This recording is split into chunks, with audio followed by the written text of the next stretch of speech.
I'm cleaning the cabinet on the Victrola 50 from the last video.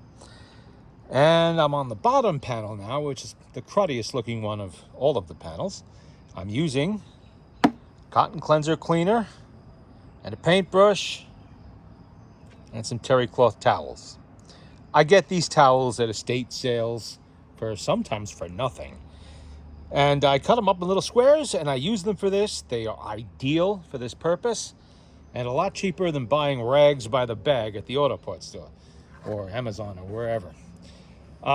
The idea is to apply a layer of Kotton Kleaser to the finish, brush it back and forth. Now, when I'm working on a flat surface, a wood box like this, I want to make sure I'm not dripping down the sides, because if you do that, it's going to discolor the shellac a little bit in those drips, and it may not come out altogether when you do that panel. Or if you've already done that panel, which I have on several of these panels already, you want to keep that from happening, because dirt from here is running down there and staining the work you've already done.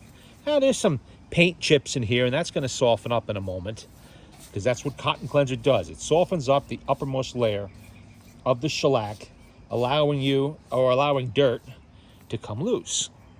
Dirt of a long time. We have everything ground in, dust, old wax buildup, nicotine, because everybody smoked back in the day, pretty much. You want to work with the grain like this. I use a paintbrush because it's gentle on the wood.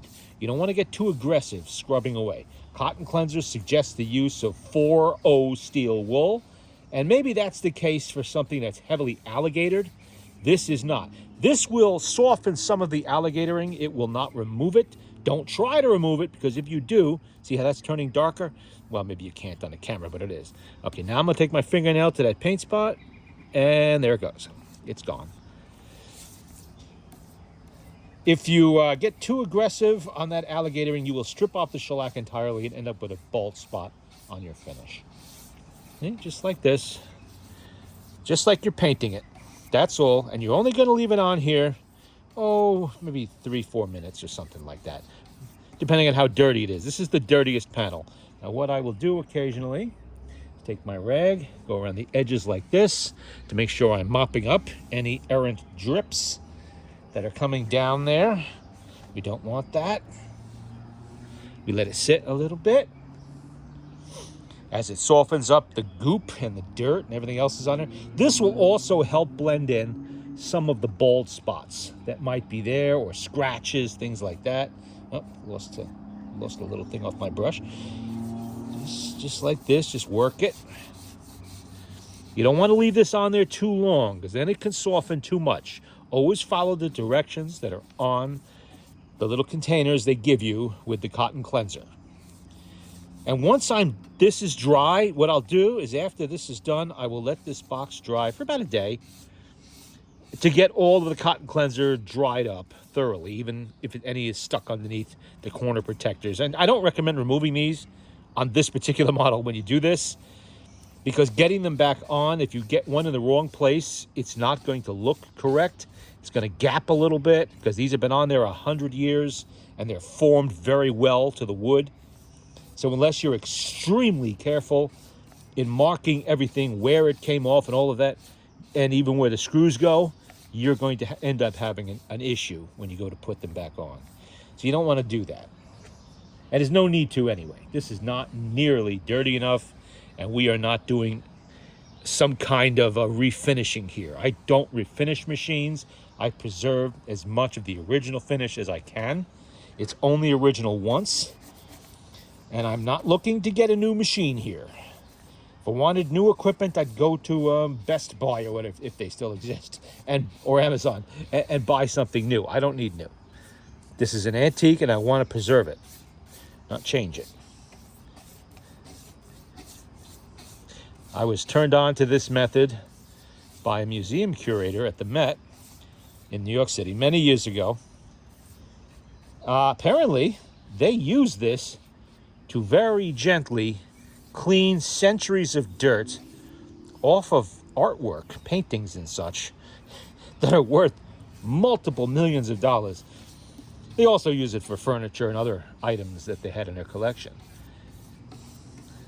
because it's gentle and it's mostly, I guess, like a lanolin-based, similar to hand cleaner, but it is not hand cleaner. It has other ingredients. I don't know exactly what they are, but they work. I've been using this stuff for, I don't know, 30, 35 years, long time, with good results. Okay, been on there long enough. I'm going to take my rag now. Let's go along the sides again and make sure there's no errant drips when I'm not paying. Oh, there's one there. Let's get that. To check that after to make sure it didn't go through.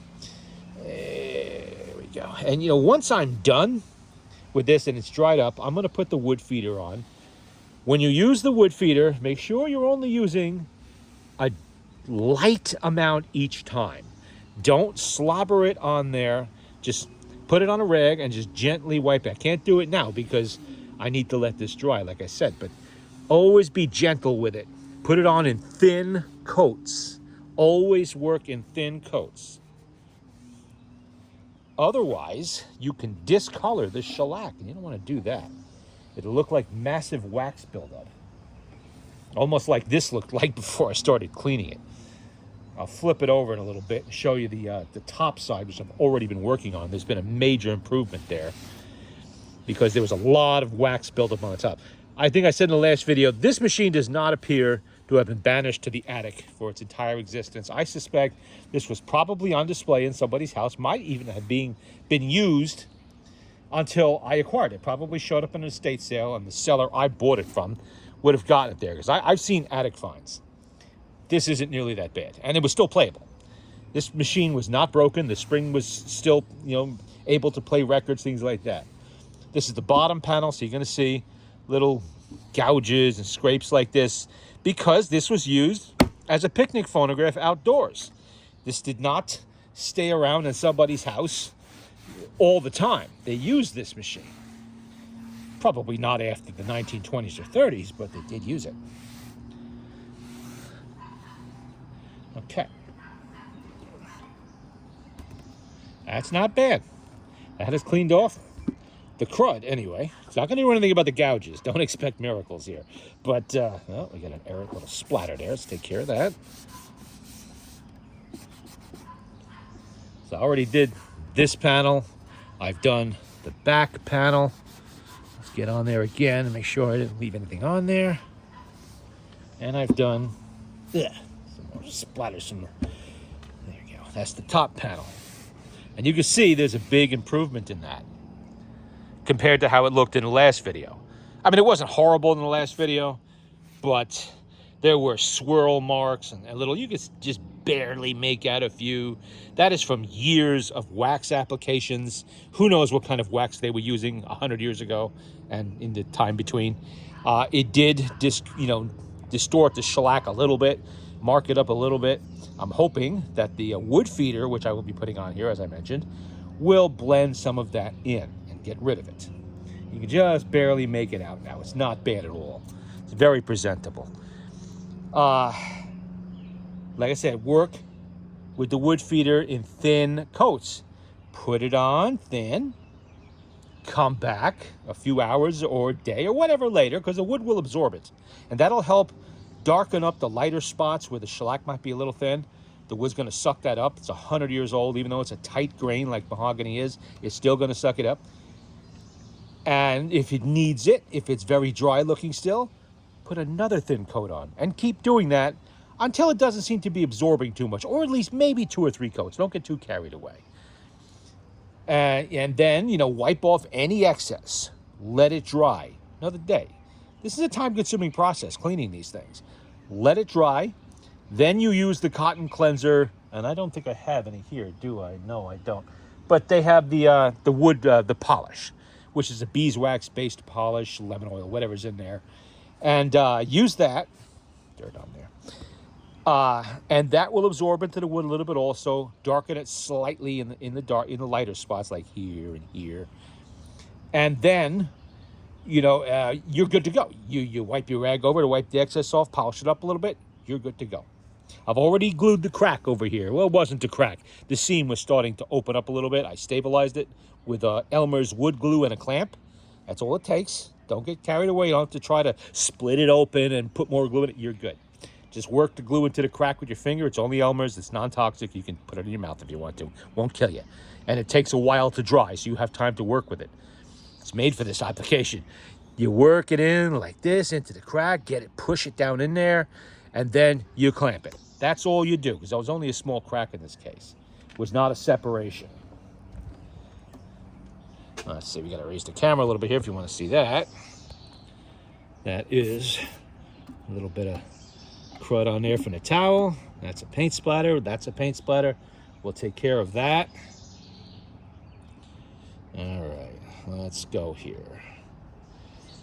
Apply thin coat. You know, don't just pour it on there, because you don't want it dripping down the sides, like I said.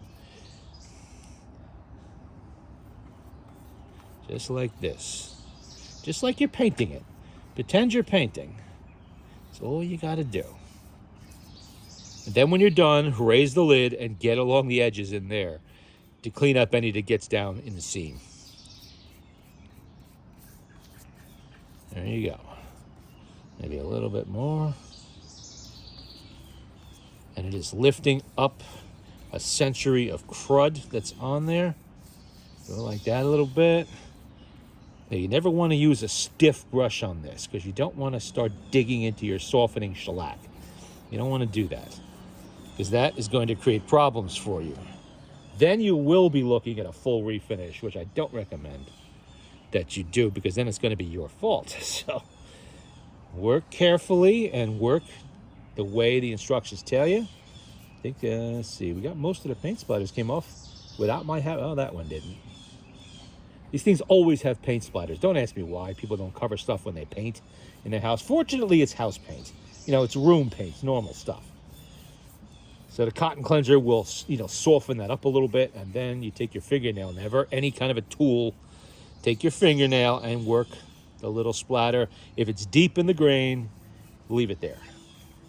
You know, take off what'll come off, but don't try to get aggressive with it, because you're going to mark up the wood then.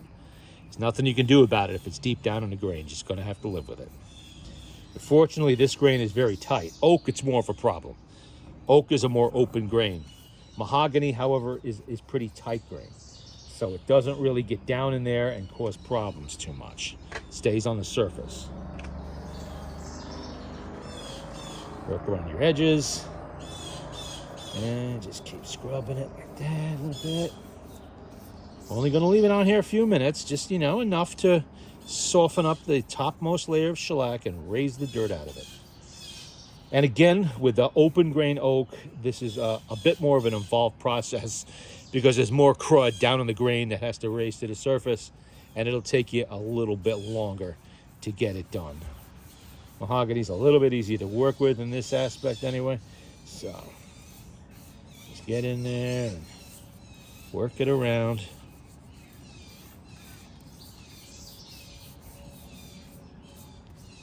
This side was kind of dirty.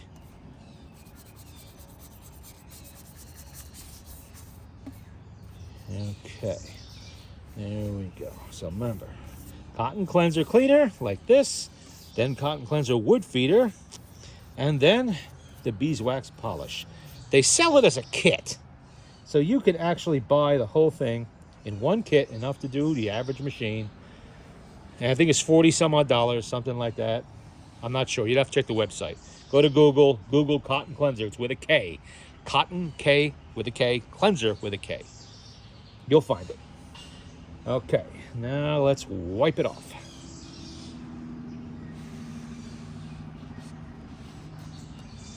So you see what's coming off of it? There's a lot of dirt on there. And I've actually seen much worse than this. Much worse.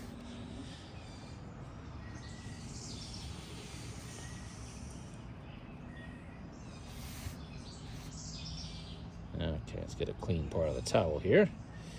And go over it one more time. The sides, make sure nothing dripped.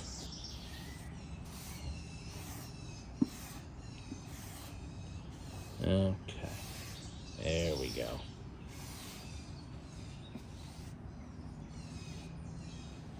All right, no more paint splatters. The bane of my existence, paint splatters.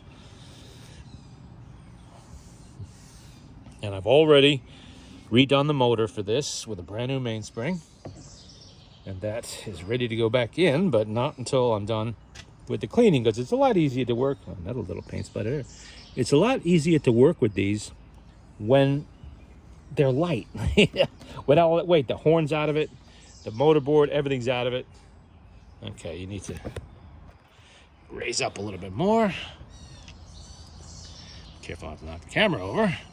And you can see how it's got discolorations here and all of that. Actually, some of that is stuff I just spilled, so we'll get rid of that. And then what's that? You can, in this case, this is actually in really good shape. It's not all egged out and screwed up requiring replacement. The latch isn't all bent. It's nice. I'm gonna leave them alone. They've been on there 100 years. I'm not gonna disturb them. There's no reason to. Kotton Kleaser will not hurt or discolor them at all.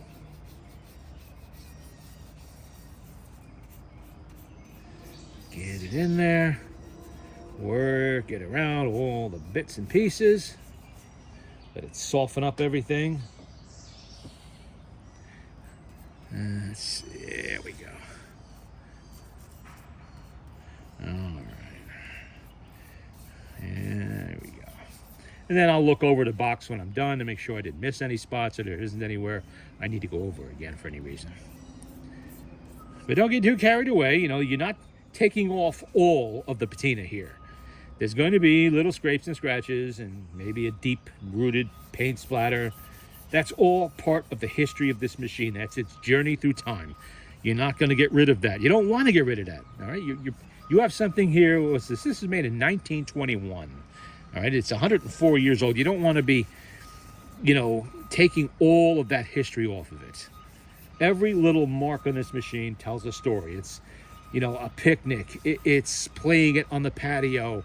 It's kids in the living room. It's all manner of things, and it's part of the history. Once upon a time, it was common to restore antiques to original appearance. We don't do that anymore. That is not something that is really commonly done anymore, unless there is just nothing left. I try to avoid those machines that there's nothing left of the finish.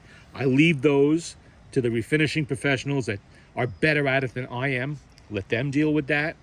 I take stuff like this that is presentable enough as is. It does not need a refinish. Get around in there. Yeah, see, that escutcheon is in really good shape. Which leads me to believe maybe they didn't play it too much. I mean, they obviously used it, but maybe it wasn't used all the time. And I saw that in the motor too. The gears were very nice. There were no issues in there. The spring was actually usable, but I like to put new mainsprings in any machine that I'm going to be selling. And I will be selling this one because I have enough, at least I say that now. I might change my mind, but I have enough Victrola 50's that I don't need to keep them all. Any machine that I'm selling, I put a new mainspring in. So it has full power to whoever ends up getting it. It's good for another, hopefully, good for another 104 years. My recent spring video does cast a little bit of doubt on that, but there was no issues with the spring on this one. Putting it in was fine. And it wasn't actually from the same supplier as the last one. And by the way, let me clarify on that spring thing. Okay, I'm not going to tell you what outfit sold me that spring or failed to communicate with me. I will say it was not anybody named George or Walter. Okay, those of you who buy a lot of phonograph parts will recognize those names. It wasn't them. It was not them. So, you know, don't think, oh, you know, no, it was somebody else, because I have dealt with both George and Walter, and they are excellent to deal with, and I will be dealing with them a lot more in the future for springs, because I don't think I'm going to use that same supplier anymore. Despite the prices being a little bit less, I would rather pay a little bit more and not have an issue with my springs. And the spring in here is, well, it will be in here, is actually one I bought from George some time ago. I just never used it. I bought like 8 or 9 of them for the 50s because I have a lot of these machines. And I usually work on 1 or 2 a year. You know, I buy them when I find them priced right, where there's still a little meat on the bone for me.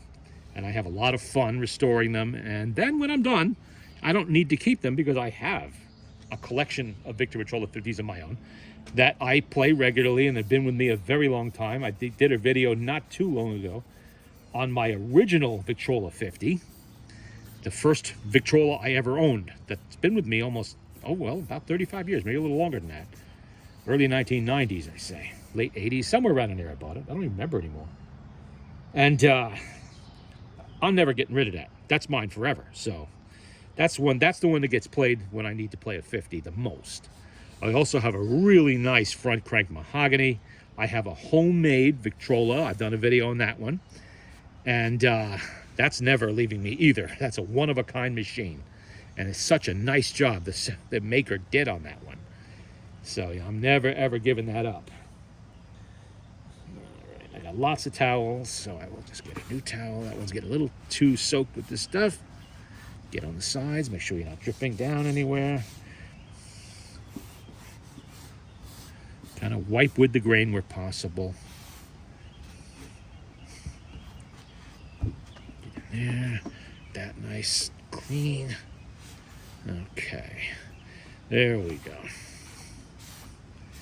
It's disappointing when you deal with a dealer that really doesn't communicate with you, especially when there's a problem. Our hobby is pretty small. There's not that many people in it or providing parts. I appreciate the parts suppliers and what they do. You know, without them, we would have no options here. You know, it's really, whoops, I just dropped the paintbrush, but luckily I don't need it anymore. I'm done. Yeah, and you lift this up now, you're gonna see you got to get all through here. Oh, yeah, okay, that's still all right. Get around there to get up stuff that worked its way into the cracks. Under here. And up there. Okay, on the bottom where the spring is. Yeah, I appreciate what the part sellers do, but I don't appreciate when they take my money and don't support me when I have an issue. Now, like I said in that video, he apparently does not discriminate. He doesn't answer any of his emails. You know, I don't know why they have the email option on the website to contact this guy.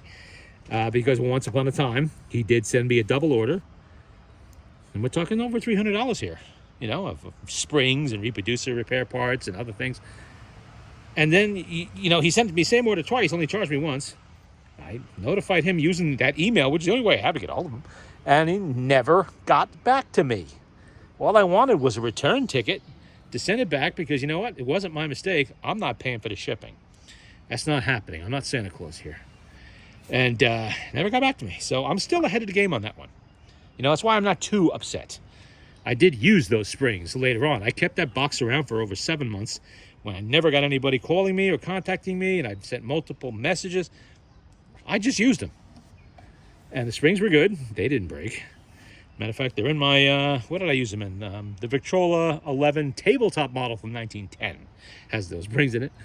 And I rebuilt some reproducers with the reproducer parts that he sent. So I'm still ahead of the game over $200 because there were 2 broken springs, not just the one. Not at the same time, you know, at different times, but there we go. Get that sun starting to come up and get in my eyes. It's early morning. I only work in the early morning when it's high summer like this because it is hot. Lately, it's been roasting for us. You know, yesterday it was, I think, topped out at 91. I know places in the country are hotter than that, but I am not a young man anymore, and the heat tends to get to me. But it's not so much the heat, it's the damn humidity. It is very humid. You know, every single day, it's threat of a thunderstorm, threat of a thunderstorm. Ugh, I hate that. Okay. I'm going to leave this lid open for a little bit to make sure that dries out. I don't want it to stick on me. I'll take a rag and put it over there so when I close the lid, it, you know, has something absorbent between the layers of wood. They don't stick together. I still got to straighten out that lid stay. And I will do the motorboard later because that takes a little bit more of a steady hand.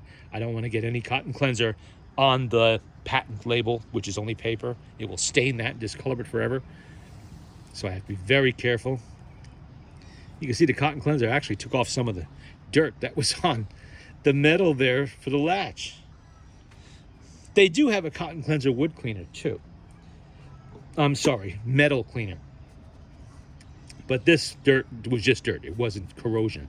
On here, there's a little bit of patina on there, little speckling. It actually did take some of that off. But if you were really, really cared about it that much, which I don't, you can get in there with some of the wood cleaner and try to do that. But you might just color your wood. So I don't recommend that. Leave the patina alone. It's earned the right to be. This machine's earned the right to have a little patina on it. You know? Missed a few spots there. Should probably get in there a little bit. There we go. Front. Okay. That is it for the cleaning on this one. And I don't think I'm going to find anything unpleasant too much. You can see some of the swirling there. I don't know if it'll show up with the angle here. Just a little bit right there in the wood. That's in the shellac. I can't remove that entirely or I will be down to bare wood. Don't want to do that. It's just swirling from a rag at some time in the long past where somebody treated this machine, you know, to some kind of polish that actually penetrated the shellac a little bit and dried on there. But you can see it's almost a little bit of bare wood right there. The wood feeder will help blend that in.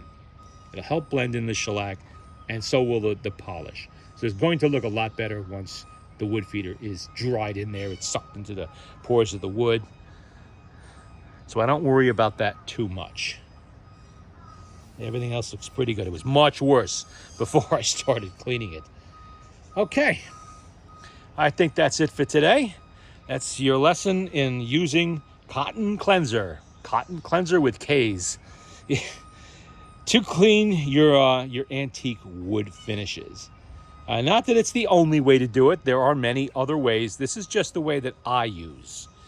Other people use different ways that work for them. That's fine. You know, I'm not saying they're wrong or shouldn't do it that way. You know, you determine which way you like to do it. This is just the way that I do it, using the stuff I use. And if you want to do it the way I do it, hey, go ahead. If you want to try pumice hand cleaner or something like that, go ahead. I mean, that's not my decision. So, you know, because as you look on YouTube, you're going to find other people using different methods to clean. And there's other cleaning chemicals too. I just have no experience with those chemicals. I've been using this the entire time I've been cleaning. You know, I think the very first time I found someone who would sell parts was Absco, I think it was. Absco. I forget what that stands for. They're in upstate New York, and I was dealing with them way back in the day. And they had this product in their catalog, the little paper catalog. That's how long ago this was. This wasn't online, it's a paper catalog. And I decided to try it. I had a Victrola 50, this one, not this one, you know, the one from the previous videos, and a Victrola 80 that I had acquired not long after that. Both of them needed serious cleaning. And I really wasn't sure how to go about doing that. I'm not a cabinet maker, I have no training in that. And I saw this product for sale in that catalog, and I bought it.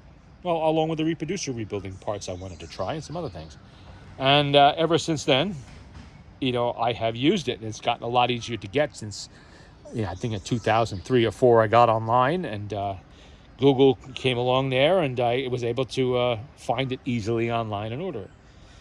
And I have probably used hundreds of these little tubs of cleaner and feeder. Matter of fact, I don't know why I brought this out. This is the protective wood feeder. Oh, this one's harmful or fatal if swallowed. Don't eat this. Don't eat this. Are you allowed to touch it? Wear gloves when you touch this. I usually don't, but don't do what I do. Do what I tell you. Wear gloves. The Kotton Kleaser, well, let's see. It is non-abrasive, biodegradable, non-toxic. Non-toxic. That means, and non-flammable. That means this will not catch fire. It will not kill you if you happen to get it, for whatever reason you get it in your mouth. Don't eat this. This probably tastes disgusting. First aid. Internal. Give diluted vinegar of juice of citrus fruit freely. Follow with vegetable oil. So it's non-toxic, but if you do have a child that eats some of it, here's the cure.